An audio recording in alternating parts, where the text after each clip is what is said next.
My name is Jonathan Culbertson, and I'm the compliance manager at InCheck. Today, I will be bringing you the June 2022 edition of InCheck's Compliance Update Vlog. As always, I will be highlighting recent legal updates that affect background screening as well as the hiring process generally. Okay, let's get things started by talking about Form I-9. I would like to return to an update I previously reported. As we know, the U.S. Department of Homeland Security ended the temporary flexibility that allowed employers to use expired List B identity documents when completing the Form I-9.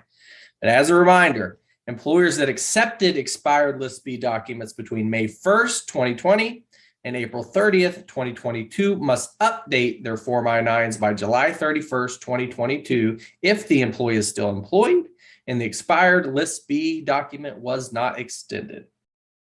Also, I want to briefly point out that although Tennessee currently requires private employers with 50 plus employees to use E-Verify, this threshold will soon change. Beginning January 1st, 2023, employers with at least 35 employees will be required to use E-Verify for Tennessee employees. Now, let's once again revisit pay transparency laws. In the last couple of vlogs, we discussed New York City's recent pay transparency law. Now, New York State is following suit as they have passed a pay transparency law that would amend the New York labor law to require employers to disclose the compensation or range of compensation, meaning a minimum and maximum annual salary or hourly range in all of their job advertisements. Additionally, the law would require employers to disclose the job description in the job advertisement, if a description exists. If signed by the governor, this law would go into effect 270 days after signature. Next, there are two marijuana laws I would like to mention today. First, Washington, D.C. City Council passed the Cannabis Employment Protections Amendment Act of 2022.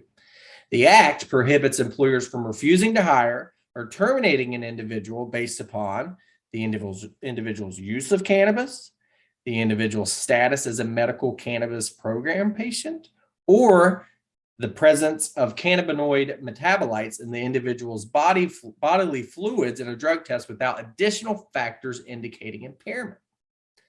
Still, these prohibitions do not apply if the employee is in a safety-sensitive position, the employer's actions are required by federal law, or if the employee used or was impaired by cannabis while performing work for the employer.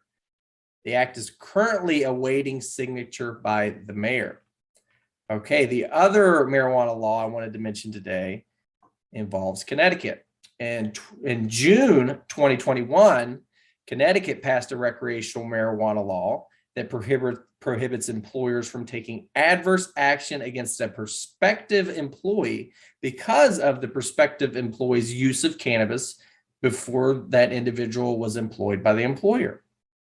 However, the law states that the employer may rescind a conditional job offer to a prospective employee pursuant to a policy if the employer made such policy available to the prospective employee at the time the employer made the offer or conditional offer of employment to the prospective employee.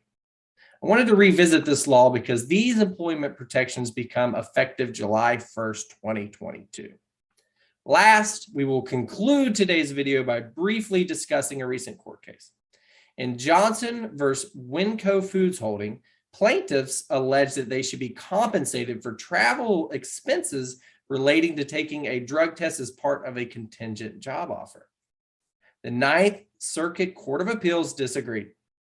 The court ruled that plaintiffs were job applicants, not employees at the time of the pre-employment test, and thus were not entitled to compensation for travel expenses.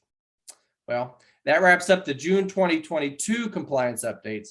Thank you for listening, and I hope to see you again next time for some more compliance updates. Thank you.